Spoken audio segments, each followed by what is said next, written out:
I'm Tony Bashara, and I'm going to help you do better at finding a job. He is listed by Fordyce Magazine as the #1 headhunting career placement guy in the country. The #1 guy. His name's Tony Bashara.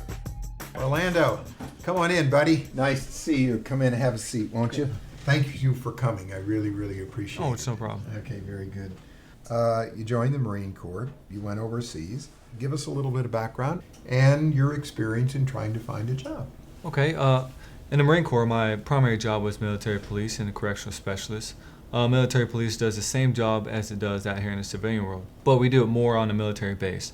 As well, if you go overseas, you want to do counterinsurgents and technology, and you want to secure certain parameters and patrols. My goal after I got out of the Marine Corps was to pursue a career in law enforcement, since that's always been my goal. So I went ahead and got a degree in criminal justice just to help, me get the job. As I was applying for law enforcement agencies, I found out that it was still kind of hard to get in, so I enrolled myself in a police academy. So now I'm a certified police officer. I'm still trying to try out for law enforcement agencies and get the job, but that's why I'm here, basically, so you can help me assist us. We spoke on the phone the other day, and you were saying that you had applied at a number of municipalities and things like that. So Yes, it's just difficult to find a job. Very difficult. Yes, Okay, sir. all right. What's the process? Just explain that to me a little bit. The process always starts out with the civil service test. It Right. measures your reading comprehension, mathematics, and other word knowledge.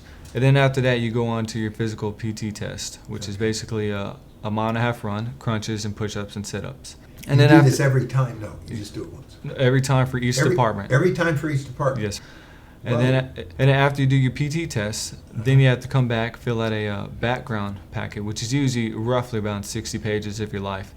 And they go into your background investigation and actually contact maybe your kindergarten teachers, your high school teachers, professors in college, military acquaintances, and even your neighbors. After you pass your background investigation, then they'll call you back. You'll have an oral board, just as I'm doing right here, but there'll usually be between 3 to 5 members on the police force stand in front of me, poking at me with questions, numerous amounts of questions. And then after that, I have to do an interview with the chief of police. And if I do pass the interview with the chief of police for the department, then I have to come back and do a psychological evaluation, medical evaluation, and then a polygraph evaluation. And if the conditional job offer is still there, then I'll accept. And you've done this about 19 or 20 times? Roughly. I've gone all the way up to the chief of police twice. Background investigations don't seem to be a problem. Yeah. It's just they don't have a lot of spots to fill. Yeah. The last police department I applied was out in Austin. They had maybe 15 positions to fill, and there was roughly 998 applicants that showed up. Holy moly. And it's very strenuous. You really want to do it, don't you? I really do. Ever since I've been a kid, law enforcement has always been my dream. Even when I went to the military in the Marine Corps, I wanted to be a military police officer, so I did that to help me out as well. Okay. Well, let me give you this assurance, and this is true whether you're in the police force or you're in anybody else's interview.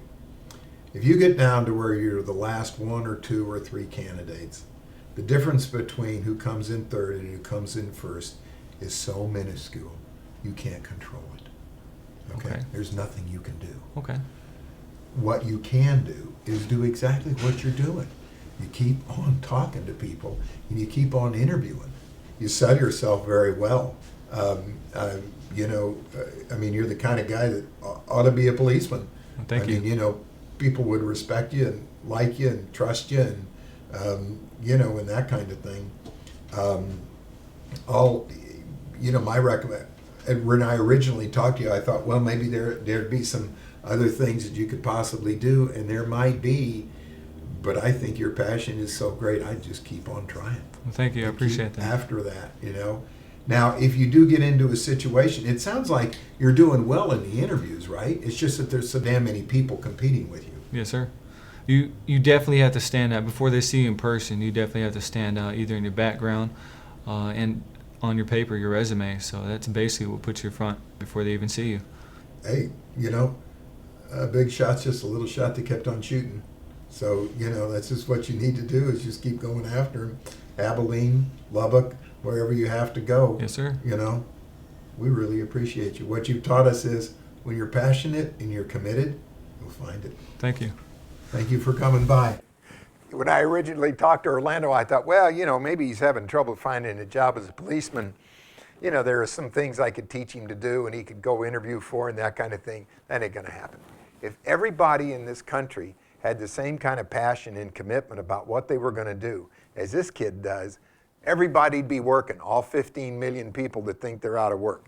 Because this kid is committed and he's gonna do whatever it takes. You gotta love it. You just gotta love that kind of passion and commitment. I mean, the respect, the yes or no, sir. I mean, he was really a good kid. Quality kind of guy. Hey, it's nice to see a person like that's gonna be a policeman. Good luck, Orlando. You'll do very, very well, and we're proud of you.